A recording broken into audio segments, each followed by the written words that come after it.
ये बात उस समय की है जब भगवान बुद्ध अपने शिष्यों के साथ बैठे हुए थे और उन्हें उपदेश दे रहे थे। उन्होंने अपने शिष्यों से कहा कि क्रोध इंसान का सबसे बड़ा शत्रु होता है। क्रोध करने वाला व्यक्ति खुद को तो हानि पहुंचाता ही है और साथ ही साथ दूसरों को भी कष्ट पहुंचाता है। वो हर वक्त प्रतिशोध की आग में जलता है और अपने जीवन को बर्बाद करता रहता है।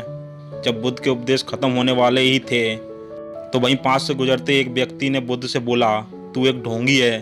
तुम्हारी सारी बातें मनुष्य के रहन सहन से बिल्कुल विपरीत हैं। तू जो कुछ भी कहता है उसे अपने जीवन में अनुसरण नहीं करता और दूसरों को ये सब करने को कहता है। उस व्यक्ति के इतना सब कहने पर भी महात्मा बुद्ध ने कोई प्रक्रिया नहीं दी और वो शांत बैठे रहे। ऐसे में व्यक्ति और भी ज़्यादा गुस्सा हो गया और गुस्से में आकर के उसने महात्मा बुद्ध के ऊपर थूक दिया। लेकिन इसके बाद भी महात्मा बुद्ध को गुस्सा नहीं आया। वो शांत थे। उन्होंने अपना मुंह पोंछा और ध्यान मुद्रा में बैठ गए। ये सब देखकर उस व्यक्ति को कुछ समझ में नहीं आया कि वो क्या करें। फिर गुस्से में उस जगह को छोड़कर वो व्यक्ति अपने घर को चला गया। जब वह अगली सुबह उठा तब उसका दिमाग शांत हो चुका था।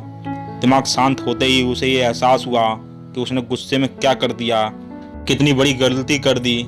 वो खुद को मन ही मन में कहने लगा कि मुझसे ये पाप कैसे हो गया। मैंने महात्मा बुद्ध का अपमान किया है, मुझे जाकर के उनसे क्षमा मांगनी होगी। ये कहकर के वो तुरंत भगवान बुद्ध के पास चला गया। लेकिन जैसे ही वापस उस स्थान पर पहुंचता है तो वहाँ उसे बुद्ध नहीं मिलते। दौड़ते दौड़ते उसे बुद्ध मिल जाते हैं और वो तुरंत ही उनके पैरों में गिर जाता है और उनसे कहता है, मुझे माफ़ कर दीजिए, मुझसे पाप हुआ है, मैंने आपका अपमान किया है। ये सब देखकर गौतम बुद्ध ने उस व्यक्ति से कहा कि शांत हो जाओ, क्या बात है, मुझे बताओ तुम कौन हो।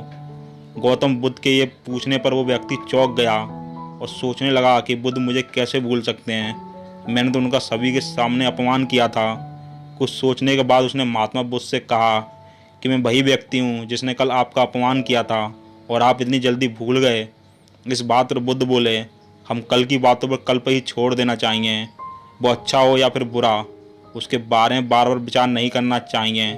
मैं बीती हुई बातों को पीछे छोड़ कर आगे चलता हूँ और ऐसे ही हम सबको करना चाहिए। महात्मा बुद्ध की ये बातें सुनकर भी व्यक्ति उनसे बहुत प्रभावित हुआ और बुद्ध को अपना गुरु मानकर उनका शिष्य बन गया। यहाँ पर हमें ये सीख मिलती है कि क्रोध करना हमारे लिए काफ़ी हानिकारक हो सकता है।